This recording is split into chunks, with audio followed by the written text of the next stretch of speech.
Really, you guys have an Indie Direct last week and you still come back to Indie Corner to see what other games are coming? Either you really love bad games, or maybe you just care about me. Is that it? Anyways, I got 4 words for you. Blaster Master 02. That's all you need to know this week. Just go download that. You want more? Alright, let's do it all. Let's do the show. If this first title is any indication of how this episode is going to go, we're gonna have a good time. Kicking things off, it's Turok.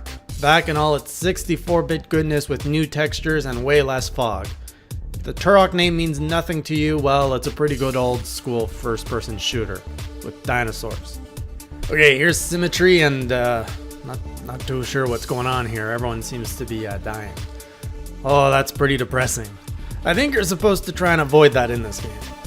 Oh, a new Fate Extella game is out, titled Fate Extella Link.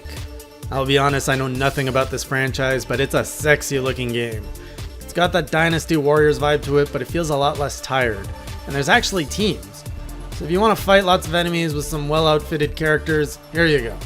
There's also some weird waifu chibi minigame thrown in just for us fine Switch folks, because we're refined like that.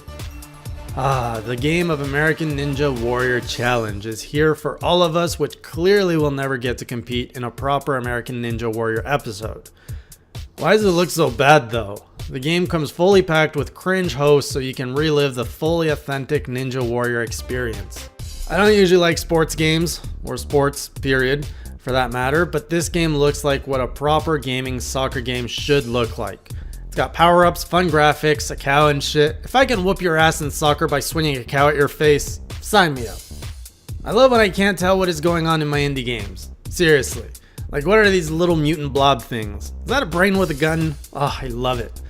Games need to be crazy like this. Anyways, this is Nuclear Throne and I think it's pretty self-explanatory. Shoot shit and live. Whoa, it's like Asteroids but with 2 players, and with more features like customizing your ship and all that business. I like this one. Alright, this looks a little silly, but it's actually a pretty good series. Chocobo Mystery Dungeon. Everybody sets you a chocobo in a town that forgot everything.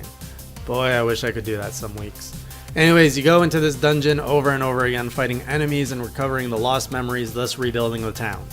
I like this kind of concept. It reminds me of that PlayStation 2 game Dark Cloud.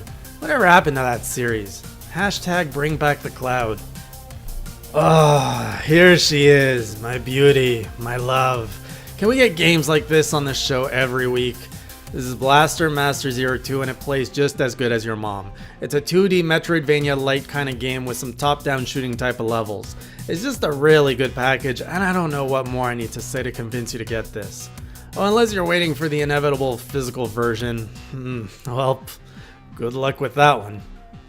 Now we've got Assault on Metaltron, a futuristic tower defense game. Is there still really a market for these kind of games? Oh boy, well this isn't hiding its retro feel at all, it's just all up in your face with how retro it is. Witch and Hero sets you on a quest for revenge to slay Medusa. There's an interesting duality here where you mostly play as the hero to kill enemies and collect their blood to revive the witch for limited amounts of time. How is this a remake? A remake from what and where? Well, if you're looking for a bright fuzzy cat platformer, Super Phantom Cat Remake might scratch that itch. Through some intense research, and by intense I mean a YouTube search, I uncovered that this game Star Drone was actually developed over 8 years ago. The Switch, scooping up any and every game ever made. Anyways, back to Star Drone, it's like a pinball meets Mario Galaxy sort of game. I don't know, can you describe this better? Next up, we got Rogue Bit, where you have to look at a matrix of 1s and 0s and find the 2. I'm just kidding. You take control of a sentient bit and have to escape. You do this by invading bits around you or something. Game's a little light on detail there. Here we have Reptilian Rebellion, and I have no desire to play it. Shoot things to the left, shoot things to the right. No thanks, I'm good. Ever wish you could be Wall-E? I do all the time, but anyways, in this game, Junk Planet, you kinda can be as useful as Wall-E. You work to clean the world of all garbage and stuff, but the real question is, will you find love? Probably not. I know I won't. Don't be fooled, this is an Android game ported. Burn it. Just burn it to the ground. Anyways, it's called Grand Prix Story. Next we have Block Epix Deluxe, a puzzle game in which you divide tiles until you can squint just hard enough to see a picture. I read Azure and got excited for a second, but this is definitely not Azure Striker Gunvolt. It is a sci-fi based game though, but with some husbandos. It's an RPG and it has a fishing game, so points for including what matters. Feels like a mobile game though. I don't trust it. Oh, do you know what time it is? It's time for the Arcade Cabinet Archives. This week you get Neo Geo Baseball Stars 2. I actually have no idea if this is a good game or not, but it looks adorable and well made, despite that gross little EA branding on it. I'll probably get around to playing the game one day. It's called Unravel 2. I probably should have saved the "do you know what time it is" joke for this game, because this is sushi time! You're a sushi chef and you make sushi for pretentious white people.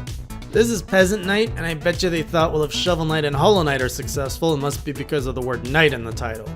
Verdict is still out on that, but I'm gonna lean towards a not so great here. The Peasant Knight doesn't stop running, so it's a platformer where you can only jump and stop running. Kinda weird. And that's all we've got for this week. Time to get back to some Blaster Master Zero goodness. See ya, suckers, and, keep it classy.